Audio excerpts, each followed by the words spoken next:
Hey guys, just gonna wait for a couple of you guys to join the live. I told you guys 5 p.m. Mountain Time, and I am in Albuquerque, and it's 5:03. So I try to be on time.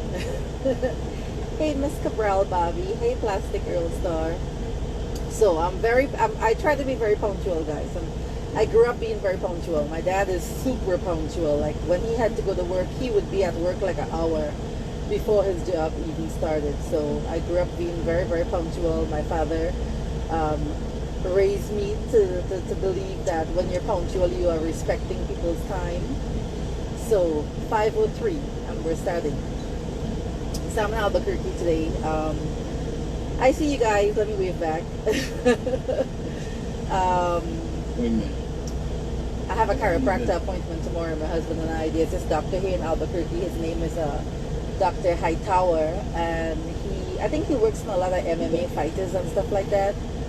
If you guys look him up, I think it's called Elite OSM is their Instagram page, and his name is View Hightower. So if you guys are looking for a good chiropractor and you're looking to travel, we're going to him tomorrow. So let's see how he treats us, because sitting and driving for long hours, we usually have back pain. My butt, I'm not gonna lie to you guys, the bigger the butt has gotten, the more this has been a side effect, believe it or not. You get back pain. And for you guys that have already had multiple or more than one or one BBL, and you've gotten a bigger butt than what you used to have, because I started with very little, right? This is a side effect. You get back pain. So anyway, we're going to the chiropractor tomorrow. So I'm here in Albuquerque all day today and most of tomorrow, just chilling out. So if you guys hear the TV, it's my hubby in the back there watching TV. Yes, we have TV in the truck. We have direct TV in the truck. So he's in the back there doing that. So great, Kelly Grace. I'm glad you're glad you found my page. Hey Karen. All right. So I don't have a topic to discuss at all today. I just want you guys to ask questions. I'm not driving. I'm stationary, so I can read all your comments and answer you as you speak. As you guys know, Instagram gives us 1 hour before they end the live.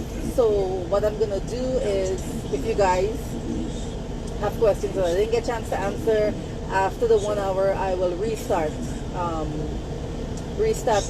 the live again. Sorry. So what I'm gonna do is, for you guys that may come in late, or you want to rewatch what I'm talking about, just to make notes or whatever, I'm going to save it as a IGTV, and then I will add it to my YouTube.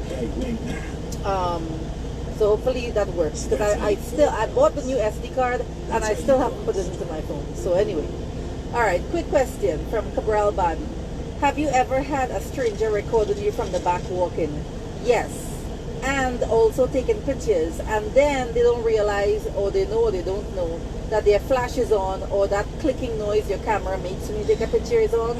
So they're trying to sneak take pictures, and then you see that shit is like, really? Really, sir?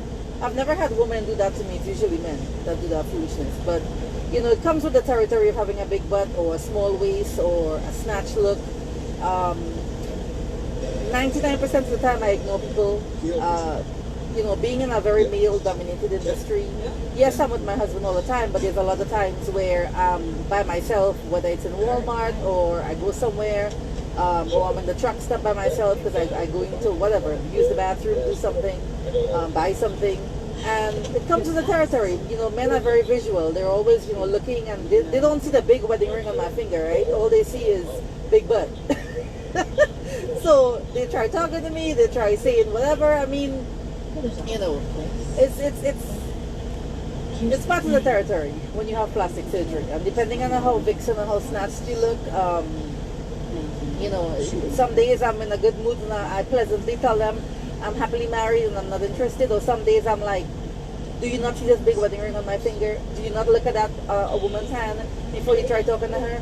And then some of these men come with these corny ass stuff. Like a couple days ago I was in a Love Struck stop, and this man, I'm looking at some snack I was gonna buy. It was like a cold case with like yogurt and different stuff. He gonna walk up to me and be like, Oh, baby, I'll buy you anything you want. Really, sir? You know, get used to it, guys. Get used to it because you're gonna get a lot of people telling you a lot of foolishness or whatever. You know, so yeah, that has happened to me in the past. Are you Trini? Yes, I am. After getting your drains removed and you get fluids in the cat area or your vagina, I'm like, the cat area, will your body absorb or will the fluid always be there? So what I did, because after the tummy tuck, yes, because you know gravity, the fluid comes down. A lot of the fluid settles in your fupa area, you know, in that vagina area, and the faja, the way a lot of them are made, it has like a big circle, a big opening there. So it really makes that vagina, your mon pubis or whatever they call it, that area pop out a lot. Honestly, when I had my tummy tuck, I told my husband, when I'm wearing like a dress or a fitted dress, like spandex dress, and with the faja on, it used to have me looking like I have testicles. Like I said that to him, like, this shit make me look like I have balls in the front of me. So what I did was I took needle and thread and I stitched up the front of the faja to put compression in that area. Now there's I made a post a couple days ago with the two backboards, the little one that you put above your butt crack, and then the one that you put along your entire back. So the little one, the one that's like $10, one lady was saying that she used it in the front, in that vagina area, to help get the compression down. So that's something you can try as well. But for me, what I did was stitch up the faja so that it gives that area more compression, and I think I put a poisey pad there as well, and over time it goes down. It's not going to stay permanent, but me personally, I always had a fat cat, so to speak. So even after the majority of the fluid has gone and the swelling has gone down after a couple of months, that area still for me has, you know, a certain fatness about it. So when I wear like spandex leggings and stuff, I have to be careful with how I'm wearing it, because then everything prints out in the front, you know. That was so weird. I had two people tell me today that the man was recording me. Yep, that's meant for you. Like I said, they're very visual. No respect. That's true. When are the drains taken out? I see a lot of women on YouTube traveling back with the drains on. Alright, so that's up to your doctor and that's up to your body how you heal. And also that depends on if people are leaving the DR, I don't know, 7 days, 10 days post-op, and they're not staying there for a certain amount of time that they should to get as much massages and stuff as they can get. So this is my thing. When I had my tummy tuck, I was in the DR for 3 weeks. And even after staying in the DR for that long, getting all the massages I can get from John, daily getting drained with the needle from him, and I wasn't very active. Because if you're very active, like you go walking for, I don't know, half an hour every day, your body is going to produce a lot more fluid. So I wasn't very active. I would walk around the condo. I would walk around like little things when we go sightseeing and stuff. But still, even with all those massages, because I probably had about 14 massages or more from John before I left the DR. And when I came back home to Miami, I still had fluid in the fupa area, enough where I needed to have it drained by a needle. So my husband is the one that used to do it for me because I don't like needles. So he would be the one daily draining myself and himself, because he had 360 lipo and he had areas in his torso that still had pockets of fluid. And I was doing this until about week 6.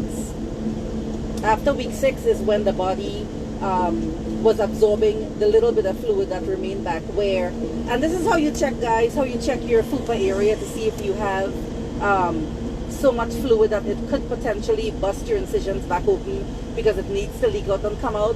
So like your belly area, your fupa area, you would take your fingers and do this, and if that skin ripples like that, you know that's a pocket of fluid there that needs to be drained. So that's the easiest way I can tell you how to do it.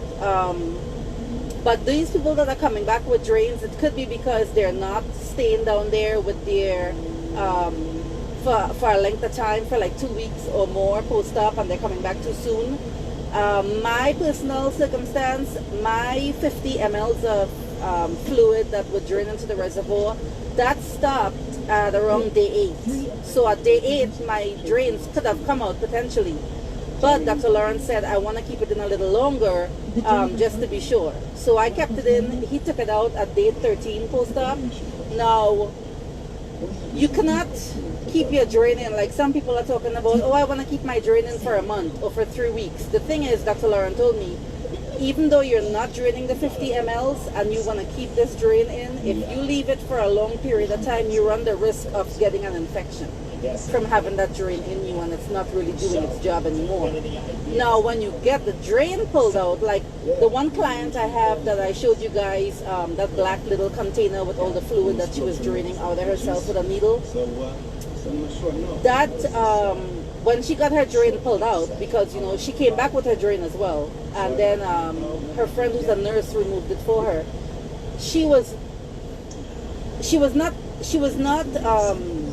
leaking, what do you call it, draining the 50 ml, so that's why they took out the drain. But when the drain came out from her, that drain tube, her body now has nowhere to any little bit of fluid to go out because the drain is missing. So now her fupa area started collecting all of that fluid. So that's how she started doing the needle aspiration and started getting all of that fluid out of her. So that's one thing I will recommend to you guys over and over and over and over. Very important when you're going to the Dominican Republic or to Miami, wherever you're going for your plastic surgery, you want to make sure that whatever recovery house that you're going to be staying at, that they have a masseuse, because that's really who's going to make or break your plastic surgery. That's the God honest truth. If they're not doing a good job with getting that fluid out of you, whether it's 360 lipo or tummy tuck, if they're not showing you how to really weigh your faja and your foams and your boards properly so that you can see results, you can see your body starting to get molded and shaped into that curvaceous figure that you want. They're, like I said, they're the most important part of your surgery, which is why when anybody asks me, well, what masseuse or what recovery house do you recommend, I always say Butterfly, because I know that John's potential. I mean, his work speaks for itself. All his pictures and videos that he shows you guys of the kind of results that he gets from women within a couple of days. Like I said, the faja life is not easy. You're going to be feeling horrendous. That faja is going to make you feel like you can't breathe, like you're stifling, like, oh my God, I'm dying. You know what I'm saying? Like it is, the faja life is not easy. Plastic surgery is not easy. Anybody that tells you, oh, my tummy tuck didn't really hurt, or, oh, I only wore my faja for 2 weeks and I was fine, that's bullshit. Okay, that is bullshit. Yes, we all heal differently, but why would you spend thousands of dollars in plastic surgery then not to follow up with the proper post-op care and then be, you know, blaming the doctor and saying, oh, they didn't do a good job. No, you didn't do a good job with your post-op care. You didn't do what you're supposed to do to maximize your results, you know. So in regards to your question about these people that are coming back with their drains, traveling back and stuff, that's why they're traveling back with their drains, because they're probably not staying down there long enough to get it out. And when you do get it out, you're going to see more fluid collecting in your abdomen area or in your fupa area, especially after a tummy tuck. So guys, there's so much videos I have on my feed. You guys really need to scroll that, or I need to just re-bump post back for you guys over and over. There's one video that Instagram will not allow me to repost without taking it down or removing it. It's the one on IGTV that shows you how to self-massage. I guess it's because I have my nipples out covered with tape or whatever. It's nudity or whatever to Instagram. So if I repost it, they're going to delete I tried it before. They're going to delete the video. So you have to go to my IGTV, which is the second tab. When you click on my name to go to my profile in IG, and you'll see it. If you scroll down, you'll see it, the self-massaging video, how to daily self-massage. I'm a truck driver. How long did it take you to go back to work? So both rounds, round one, which was the tummy tuck, I did not go back to work until about week 5 weeks, 5.5 weeks. And even then, I didn't really do a lot of driving. My husband did most of the heavy lifting for everything, because I was just feeling so tired. I was sleeping like all the time, like a pregnant woman, all the time. And that's, you know, because your iron is low, your blood is low, your hemo is low, all of this stuff you're building back. My hemo after the tummy tuck was 9 point something. You know, so I didn't really get back my energy until about week 8, I would say, post-op. But with a tummy tuck, especially if you're a solo driver, you probably want to take about 2 months off from work if you can, because when you get a muscle repair, you know, you jumping in and out the truck, you dropping trailers, sometimes landing gear is really hard for you to move, you know, different things like that, you know, opening your hood, doing all these different things. You can probably injure yourself with that muscle repair that they stitched up your abdominal muscles. So if you can take 2 months off, definitely do that. If you cannot, I would say at least 4 to 6 weeks you want to take off before you go back to work. And then when you go back to work, you know, light duty. Like, you don't want to be doing anything too strenuous, you know, for fear of injuring yourself. Because I don't even know if you bust your muscle repair incisions, like those stitches, I don't even know what they would have to do to you. Like, probably open you back up and restitch them. I don't know, you know. So you really want to be careful when it comes to that. You've been punished for his deed. One of my friends, doctors in the U.S., told her no massages for 3 months. Crazy. Yeah. Wow. No, you see, guys, look at that comment. Now, when I say to you guys that a lot of doctors, a lot of plastic surgeons, and a lot of American plastic surgeons don't know shit about post-op, and it's not just American plastic surgeons, it's DR plastic surgeons too, Colombian plastic surgeons. Like, they know how to do the surgery, how to sculpt you, how to cut you up, all of that, how to stitch you. But when it comes to proper post-op care to maximize your results and get the best results, I'm telling you, they be telling you all some kind of stuff to do, man. It's like, it's so laughable. Because they're not there. They're not there with you 24/7, you know, for the first 3 months or 6 months to see what they're telling you to do, how it's affecting your results and how it's affecting your body. I can tell you this. When I had my round 2, my 360 lipo BBL, we went, I was about a month post-op, and we went to Trinidad for Carnival. And, you know, having all that fun for Carnival and whatever, I did not do my daily massages. I didn't do it. My husband didn't do it to me. We were just partying and drinking, having a good time, and jumping in the bed, going to sleep, waking up, going to another party. And I didn't massage myself, I remember, for like 5 to 7 days. Let me tell you how my torso was rock hard. It was lumpy and rock hard and swollen. Like, I don't even think I wore my faja like every night. Like, I would just jump in the bed and say, fuck the faja, I'm away tomorrow. You know, so for that 1 week of doing bullshit, like, I'm telling you, I saw definitely a big difference in, if you don't massage yourself, what your body can heal and look like and so forth. Thankfully, you know, I started back with my massages, wearing my faja every day and all of that, so I didn't heal with any kind of lumps and bumps. My skin healed nice and smooth, because you want to massage yourself, guys, not just your professional lymphatic massage from the person that you're going to go to, if it's twice a week or whatever. Every day before you shower, you want to massage yourself at least once a day, or have someone help you do like your back, the areas you can't reach, with coconut oil, because the coconut oil is very lubricated, so I like that. And the reason why is because if you don't massage yourself every day, and you only go once a week or twice a week or never at all, because some people, believe it or not, they go have surgery and they come back home and they don't have money for post-op care. So they never massage themselves. Tummy tuck ladies, you start seeing them posting these pictures about, oh, look, my incision, how it's busting open, things like that. Why? It's because they're not doing anything in regards to getting rid of that fluid, stuff like that.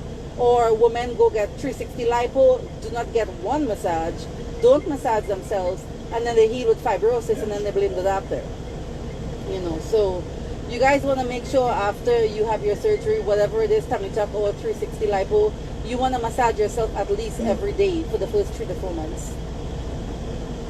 Oh, thank you about my YouTube. Yes, guys, I am on YouTube. These videos, when we're done here, is going to go to YouTube. Everything is Surgery Babe. The Facebook group, the Facebook page, Instagram, YouTube, everything is Surgery Babe. That's the brand. That's how I'm branding myself, so that you guys are not going to be looking all over. Where's this? Where's that? Where's the other? Everything is Surgery Babe. The link, and oh my God, I say this so many times. Like, I get tired of saying this, guys. If you click on my name on Instagram, click on Surgery Babe, you'll see my profile. There's a URL there. It says Linktree. Once you click on Linktree, you're going to see everything. You can subscribe to YouTube, Subscribe to the Facebook page. Subscribe everything. I have multiple different things there. John's page is there. Elaine's page is there. Caviar Daydreams is there. All of that stuff. So just click on it. It will take you directly to the link to hit subscribe or to hit join the group or whatever. So these videos are gonna go on there when I'm done. I'm gonna delete them from the IGTV. I'm just only gonna put them there just to save them so I can put them on YouTube. And why I'm doing that, guys, is because I want different social medias to have different things for you guys to learn about. And well, like I said, whether it's make notes, bookmark it, whatever. Facebook has certain things that sometimes I don't even post on IG.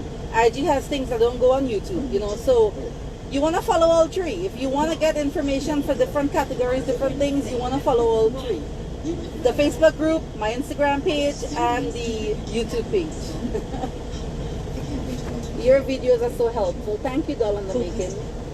I heard you wear the faja for like 3 months and any longer is unnecessary. So, that's bullshit. Whoever is saying that probably is an American doctor or one of these random stupid ass posting that they love to make in these Facebook groups. Oh, I have to make a post for you guys about this one.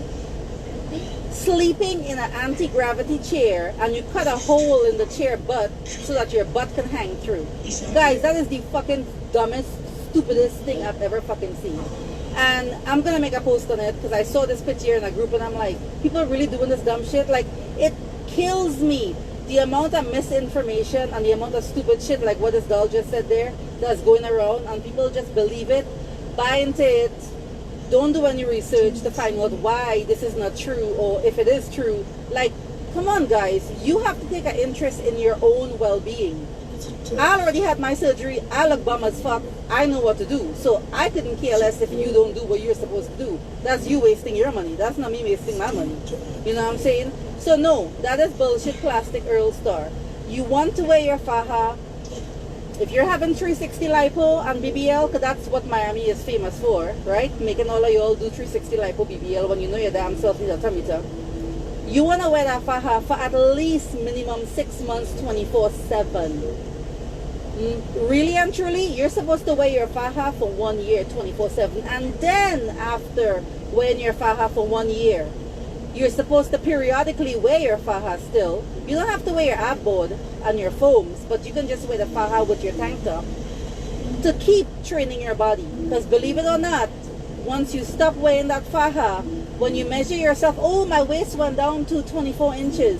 Don't wear that faja ever again and measure yourself a year later and tell me if those 24 inches, 25 inches that your waist was, if it's not now 32 inches. That is what's going to happen to you. Believe it or not, when you don't wear your faja to keep training your body after plastic surgery, you will see your waist, your torso area getting back bigger. I don't know why. But that is what happens.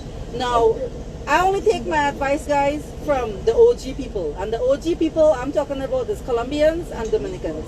Especially I love Colombian women because plastic surgery is part of their culture. Like when you have your quinceañera, you know, when you turn 18, your grandparents, your mom and your dad, whatever, they gift you plastic surgery in their culture. Okay? So when they tell me, like for example, Contour Body Lounge, my massage girl, the one that I posted for you guys, that's in Miramar in South Florida. She's Colombian. She's Colombian Haitian. And her mother is the Colombian one. And her mom, for years and years and years and years, has a massage, whether it's post-surgery, whatever you want to call it, spa in New York.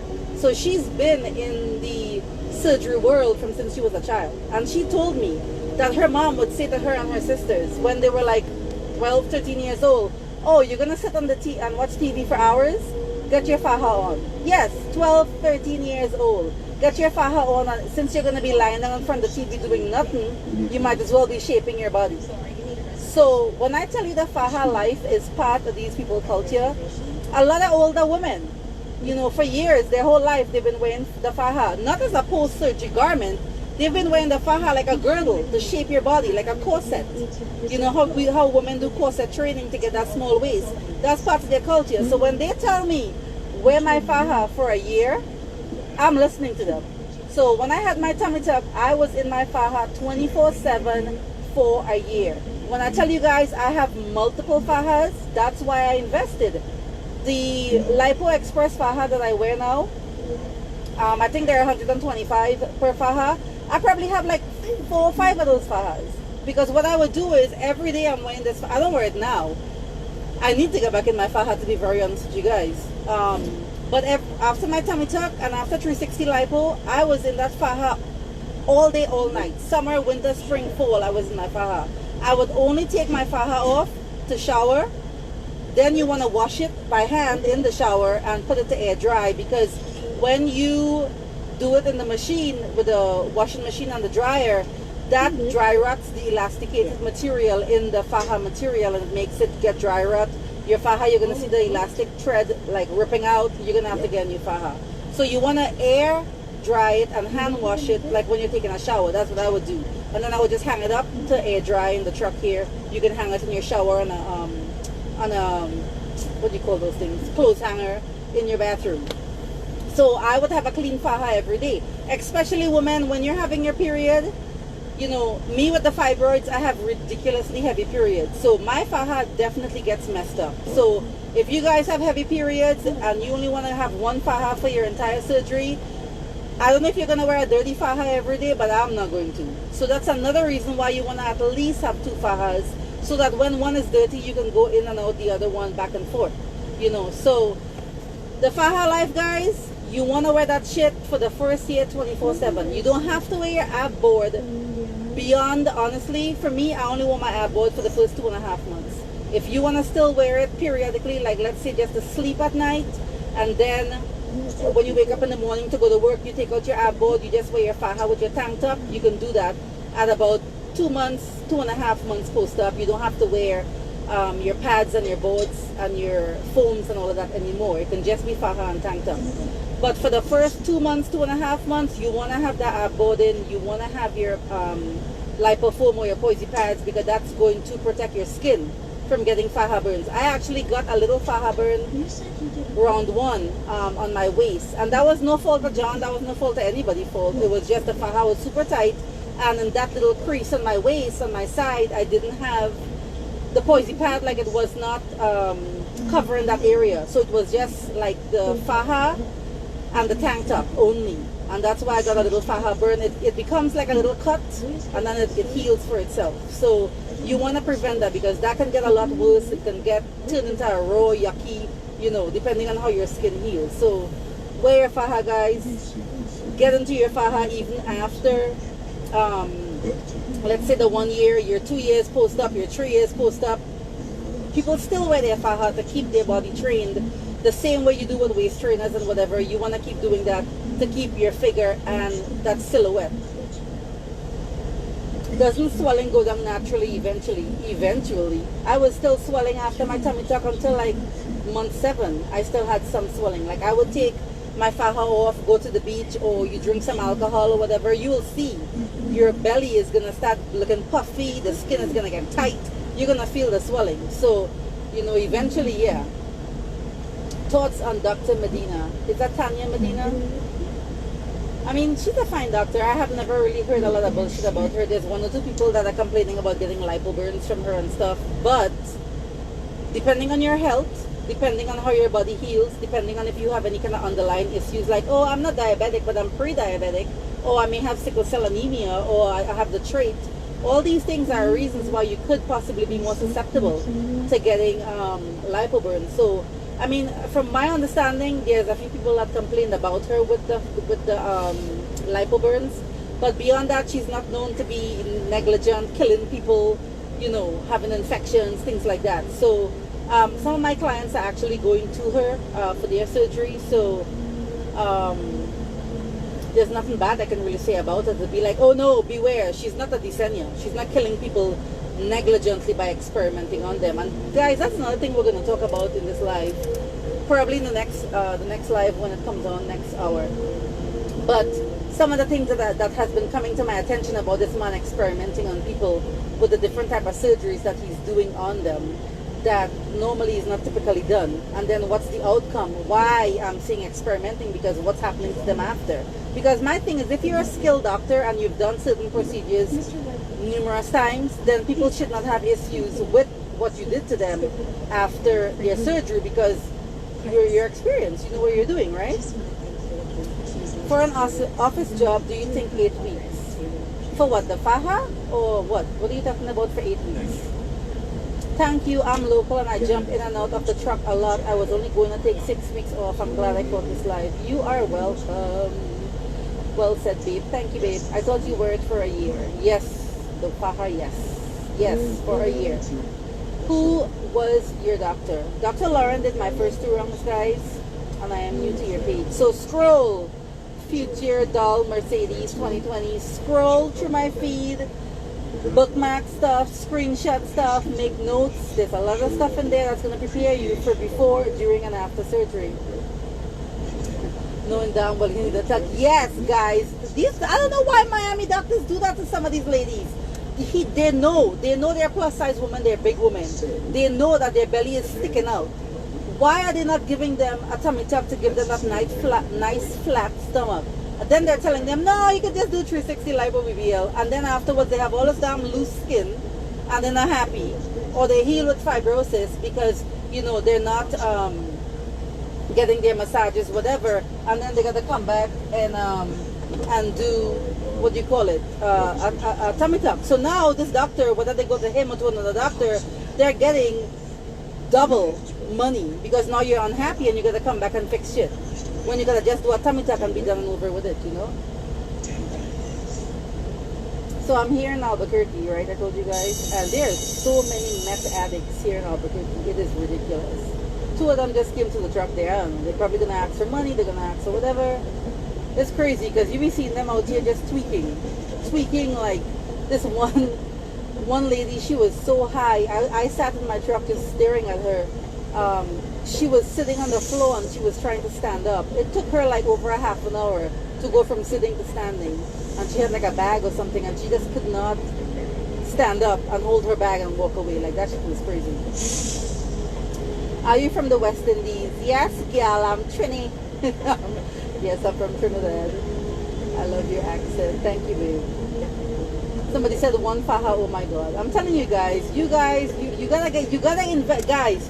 It is not just $4,500 for BBL tummy tuck lipo, and I know $1,500 for your, or $1,000 for your recovery house, whatever, and $500 for your flight.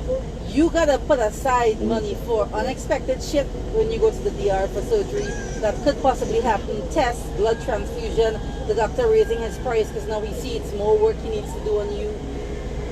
Plus post-op care. Post-op care takes a lot of money out of you, believe it or not. So when I tell you guys want to save up your money to have at least 10 grand for before, during, and after surgery, that is a nice figure to cover everything.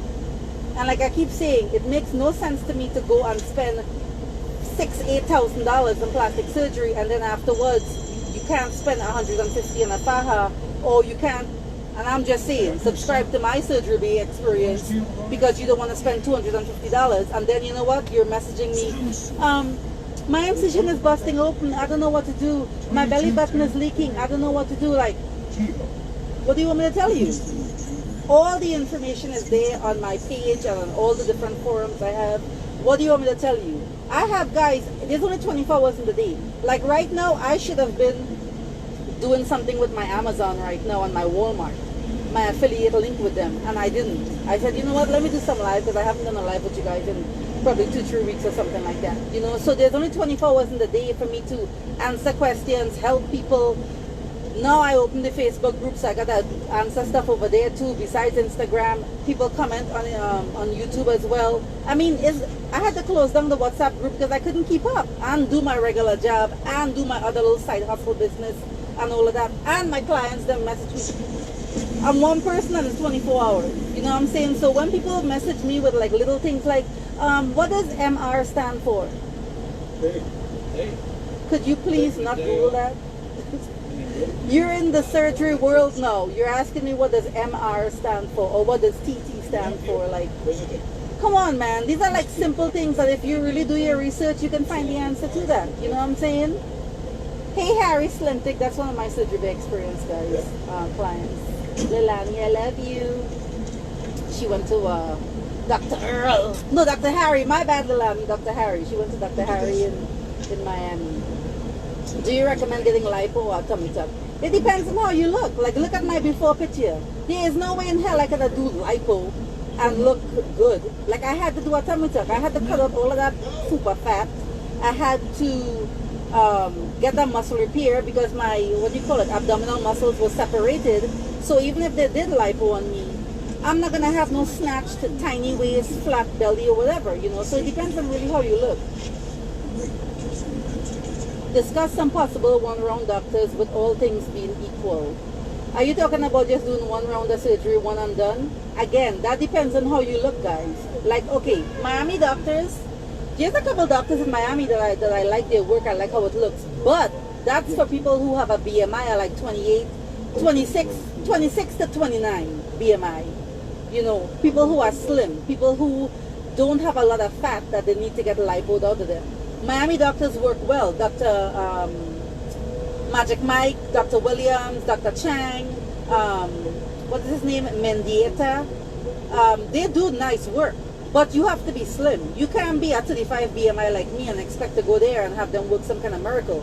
Like my round one, Dr. Lauren took 7 liters of fat out of me. You know, in Miami, by law, they are only allowed to take, I believe, up to 4 liters of fat out of you in these surgery centers. Now, people that like to talk shit about the DR and talk about you're going to go down there and die and whatever, guess what? Your ass going to die in Miami too, because guess what? When you go to have plastic surgery in CG Cosmetics and Spectrum and all these other places, you know what the fuck they have when you're having surgery in a damn office building? It is not a hospital. There is no ER and emergency medical staff and emergency equipment to save your ass. Let's say you get a fat embolism. There isn't. Especially, gosh, I went with my clients in October. Was it Spectrum? Yeah, I believe it's Spectrum. That's on Lejeune. I used to work across the street from Spectrum at Florida Power and Light for years, and I did not know that that was a surgery center right across the street from my office. And when I went in there with her, it's a freaking office building that they converted into this clinic or surgery center or whatever the hell they call it. That's why Miami dolls, they kick your ass out after an hour of you coming off the table. Now, all of y'all who like to talk shit about DR, y'all can't say shit now, because guess what? In the DR, when you have surgery day, they are not kicking your ass out in a damn minivan to lay on your belly and drive in the fucking traffic in Miami with a bumpy ass road to get to your hotel or recovery house or wherever. They keep you overnight. Check your hemo. Make sure your hemo is where it should be before they release you, give you a blood transfusion. Make sure you don't have any kind of internal bleeding because your blood pressure is low, whatever. Imagine you all pay all that money to Miami doctors and they kick your ass out of the little clinic within an hour, 2 hours, and then you have low hemo, you have internal bleeding, your blood pressure is low, all of this shit, and you don't know that because they're not testing none of that shit on you and then releasing you and letting you go wherever you go. So now when shit hit the fan and you have to call 911, then what?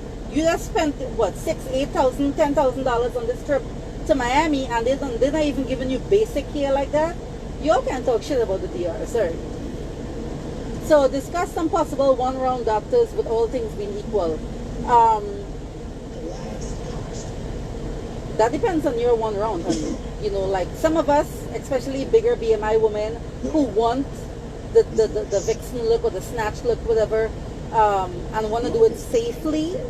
There's a lot of doctors you can go to do your surgery safely and do your multiple rounds and have no complications and enjoy your body and enjoy your surgery like I did or I'm doing. But if you want to go to one-round doctors that are going to have your ass half dead, or badly burned or mutilated, then you guys by now should know who those doctors are. Desenia, Felix Almanza, Malal, Yili, Maldonado. These are the doctors that tell you, yeah, come, I'll give you an extended tummy tuck, front to back, like that girl that I posted Vita on my wall. Now she got a big fucking hole in her back, going through infections, going through daily, whatever they call them, wound care therapy and whatever. And then if you guys look at that V that Desenia like to do, how it healed, how it's not aesthetically pleasing to the eye at all, how it's healing. And like I said, she have a big ass hole in her back that she's dealing with right now. So those are the one round doctors that if you guys want to go to and risk your life, they're the one that's going to give you everything in one round. And whether you live or die, they really don't give a fuck because they got paid. You're not paying them after surgery. You're paying them before surgery. You know what I'm saying? So whether you live or die, they really don't give a shit. People know when they need a tummy check. Hey, Miss Habral Barbiana. That's my Bahamian boo. You guys know my husband is Bahamian. How can I book with Bello? Girl, we're not talking about Evilise Bello. And Natalie Bello, I don't trust her ass at all. She's a liar.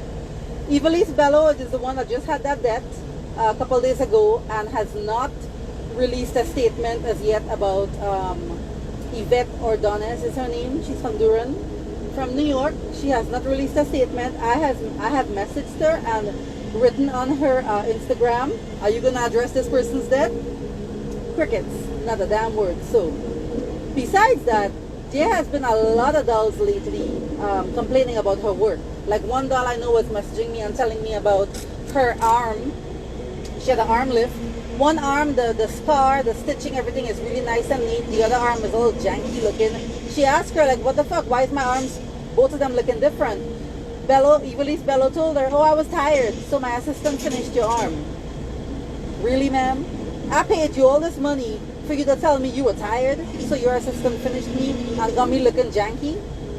So a lot of people have been complaining about her and her quality of work lately, so I am not recommending her to nobody. Good places to get fajas. In Miami, it's on my wall as well. You'll see the video showing the faja store that I go to. It's called Fajas Imas. They have about 8 or 9 locations in South Florida. The one I go to is the one in Hialeah because there's a seamstress there. So when you go there, she will alter your faja for you. And even if it's not a faja you buy from them, you bring your own faja. Like I brought my fajate to them and they will alter your faja for you. So it doesn't necessarily mean you have to buy one of their fajas. But that's where I get my faja in Miami. In the DR, I got mine from Fajate. Also on my feed, on my wall, it shows the video of the building, how it looks, so you'll know where Fajate is. It has their page. I follow them as well. If you want to go search my followers, you'll see it as well. The alteration place, besides Alexander, there's another alteration place in the same building as Fajate. All of that is on my feed. You just have to scroll and you'll see it. Hey girlie, where else can I follow you? So there's Facebook, the Facebook group, there's YouTube. Just go click on my link and you will see it in my IG profile. Click on the link tree and you will find all of those pages to click on. I mean, Honey Bee is saying Miami has that too. Guys, I've lived in Miami since June of 2000. It's going to be 20 years I've been living in Miami. And when I tell you all I will never have surgery in Miami, I kid you not when I say I will never have surgery in Miami. There's a lot of shit that you all don't know because you all don't live locally. You all don't see the stuff that we see on the local news. You all, you know, are not familiar with the area or with some of these places that these surgery centers are in. You know, how it's a damn strip mall with a sandwich shop right next to the surgery center. You know, so it's not like Miami or it's America, you're getting some kind of better standard of service, whatever. Miami treats you all like shit in my book. Miami really treats you all like garbage. Like they take your money. You go down there. Look, one girl that sent me the picture of that I posted on my feed 2 days ago, whatever, with the implants, with what receipt you get, how it's supposed to look like. She went to CG Cosmetics, to Dr. Friedman. She told me, wait, no, she changed from Friedman to somebody else.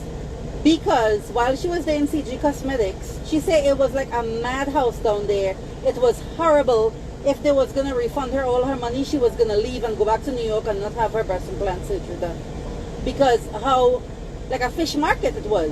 Just people unorganized, people all over the damn place in the middle of COVID. They have no organization.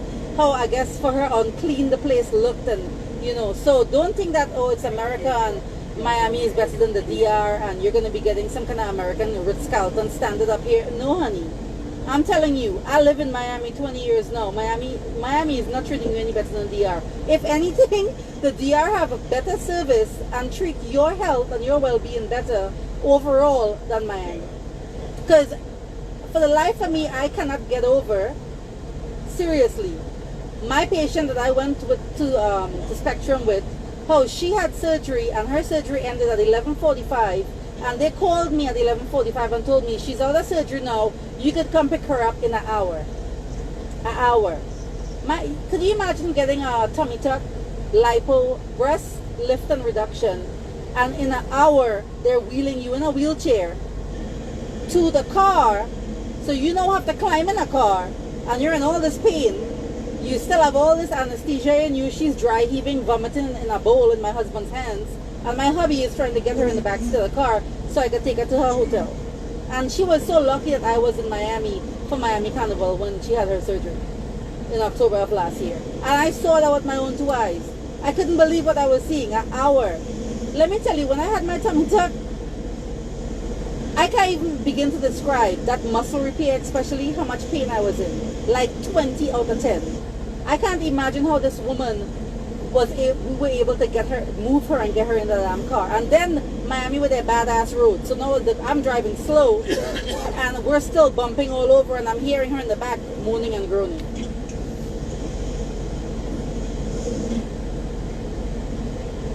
Clinic Hub Doll, I am from Trinidad.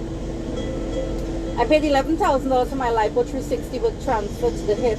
It's a lot, but my surgery was done in a hospital and I needed to be in a hospital. So yes, I'm glad you said that, because in Miami you can ask to go to the hospital, but like you said, you're going to pay a lot more. Ashley, yes, I am saying that DR is better than Miami in regards to how they treat you. Especially for bigger women and for care right after surgery. I agree with that too. Like, even Colombia. Like, Colombia and Miami to me are on the same level in regards to who is good, what body type is good to go to Colombia and to Miami. Slim woman. If you really want to, if you're a big woman like me, 35 BMI, 33 BMI, and you want to get snatched, you have to go to the DR. The DR is versed on snatching big women. You know, the Miami and Colombia, you will have to do multiple rounds to get what you will get in one round in the DR.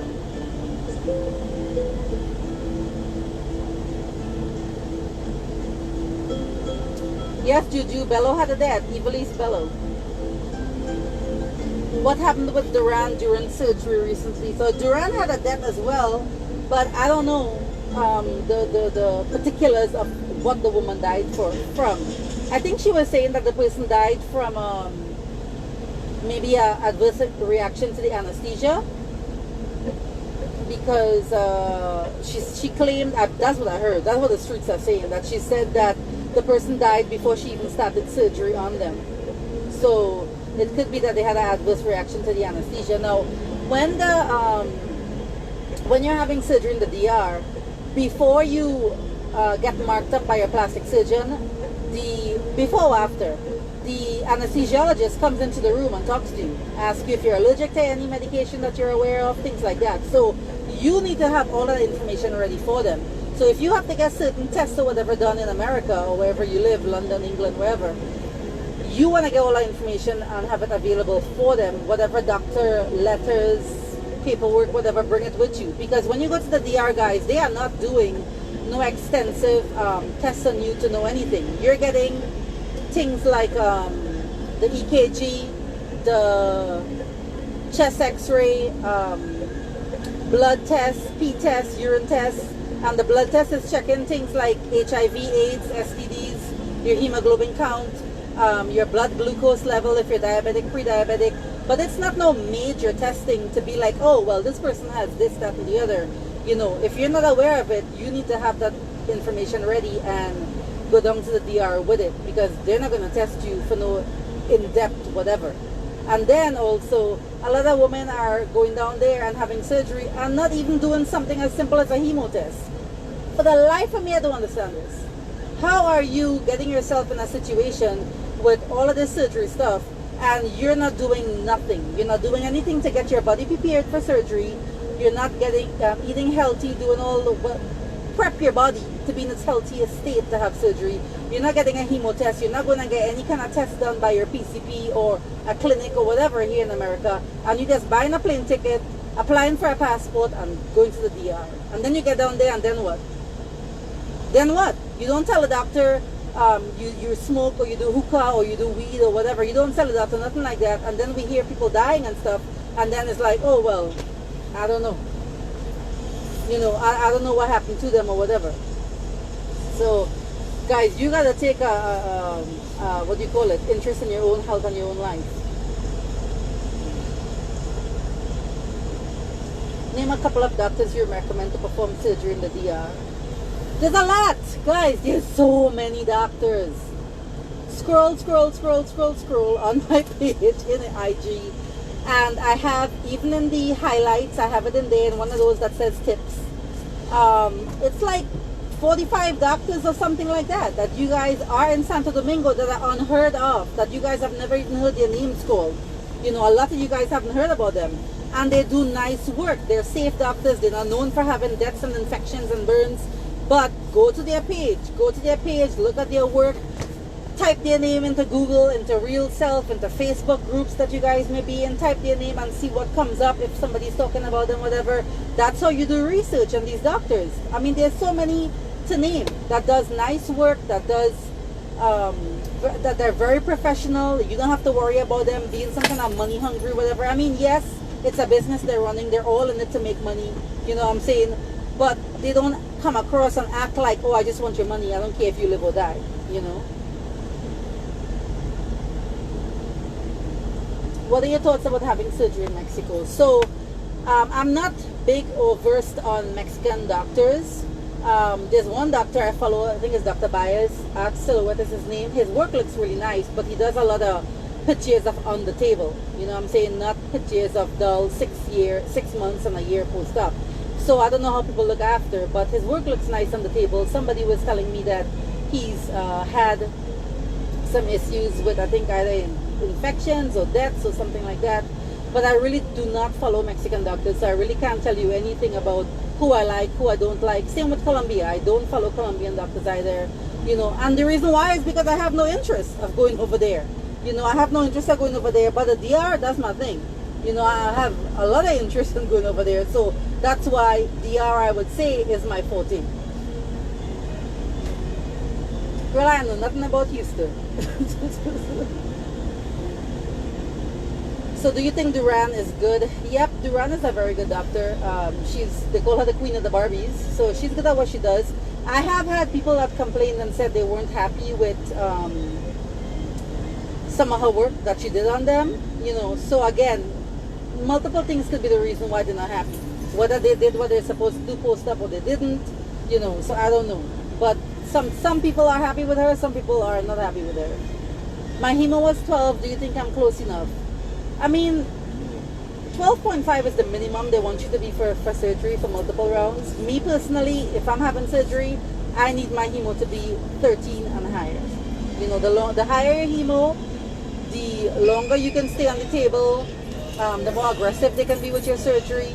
You know, so they wouldn't have to stop halfway in your damn surgery and tell you, oh, sorry, I had to, no, you're fine, babe. I had to stop your surgery, you know, halfway, whatever, because you were bleeding out a lot. Your hemo would have dropped too low, so we couldn't finish your surgery. What? I'm talking about. Oh. And last night? I went to Dr. Laurent in the DR. Dr. Laurent did my husband and myself for 2 rounds. What do you think about Dr. Q? I'm thinking you mean Kira's, right? Dr. Kira's does nice work, and I think he's one of the new and upcoming social media favorites, but I don't know how long he's been doing surgery, but I have not heard anybody complain about him and say anything about you know, he didn't like the results, or he was terrible with bedside manners, or they got burnt, and he definitely hasn't had any deaths that I've heard about. The feedback I did get about Dr. Kira's is the one doll that was talking to me a couple of days ago about him was talking about how happy she was with her results, with his bedside manners, how very attentive he was to her, making sure she was okay and checking up on her and stuff like that. So Dr. Kira's, Dr. Mora, Dr. Eusebio. I have not heard anybody say anything about them, to complain or whatever. I purge my iron. I've been taking iron supplements daily, so be careful with that. Overtaking iron supplements can make your hemo go down if you're taking it for a long extended period of time, like let's say months before your surgery. For me, the best way to build your iron is iron-rich foods, opposed to all these synthetic supplements. I am not big on anything that comes in a bottle that's processed, that's canned, that's not natural. So that's one of the reasons why, me personally, I didn't take any painkillers for my surgery, because I'm not big on big farm and taking painkillers and stuff like that. How much iron do you need to take per day to get your hemo past a 13?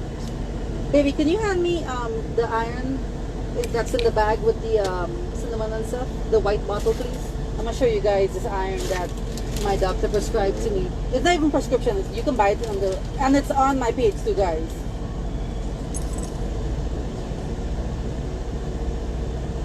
I don't know if you guys can see it. It's called Profi. Thanks, babe. So, like I was saying earlier, I think I'm gonna have to end the live in a minute or two, because the hour is gonna be up, and I'm gonna restart it, guys. So come with the rest of your questions. But like I was saying to you guys a couple days ago, to the bullies that were talking about, oh, you have a fupa.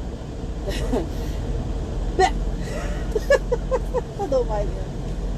I have fibroids. Actually, I have one huge fibroid, and that I have to get surgically removed. I think it's when they tested me on Tuesday, they did the vaginal ultrasound. The fibroid is about 7 centimeters. It's like as big as a peach and orange. So I have to get that removed. I'm gonna get it removed. Nolly, don't bark at the man. Behave, my dog. Sorry.